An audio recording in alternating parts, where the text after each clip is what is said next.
Hi. If you're coaching someone, many times you'll see people will have as a goal to be happy or to be emotionally fulfilled. Now, that usually does not come from some sort of material goal or some sort of like a momentary thing. You could say that some people will say, yeah, but I want to have more money, or I want to live in a different city or whatever, as if that's going to give them this permanent state they're looking for. Now, there's nothing wrong with having goals like that, but it's that if you're deciphering somebody's wishes as being something permanent in, for instance, I want to be happy, for instance, then it's much better to see if they can reframe that in a way in some sort of a spiritual context, because that's really where you find it. It's a connection back to presence, right?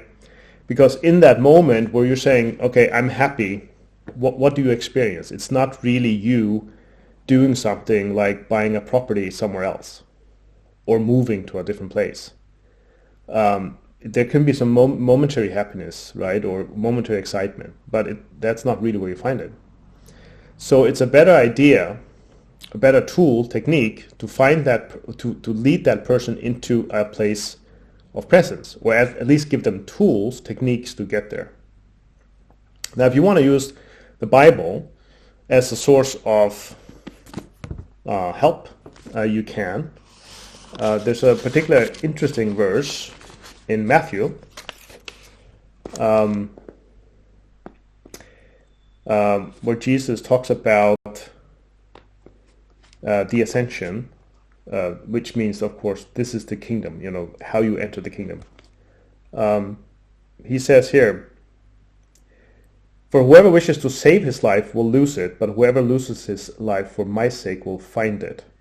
But what will it profit a man if he gains the whole world and forfeits his soul? Or what will man give in exchange for his soul?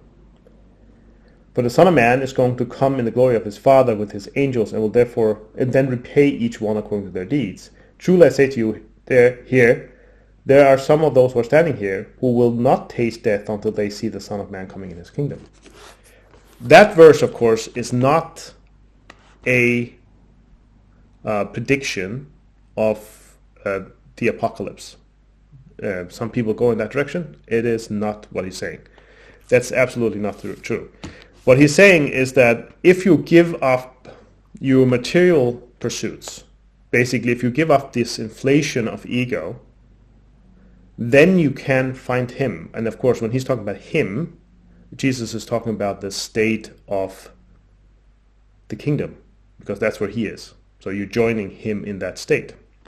We talked about the kingdom in a previous video, but I will stick to this. This is the idea of, okay, if you're dealing with a person who wants to be happy, you want to lead them back to the kingdom, back to, the state where Jesus is. Now, you can say that if they're pursuing something, where they throw their whole soul towards something that doesn't really gain them anything. We all know the parable about the rich man having a more difficult time getting to heaven than a camel through the eye of a needle, right? So it's similar to that. There's another verse also I will draw your attention to, which is Luke 17. I'm not a fan of Luke, but on occasion you'll find something of value here.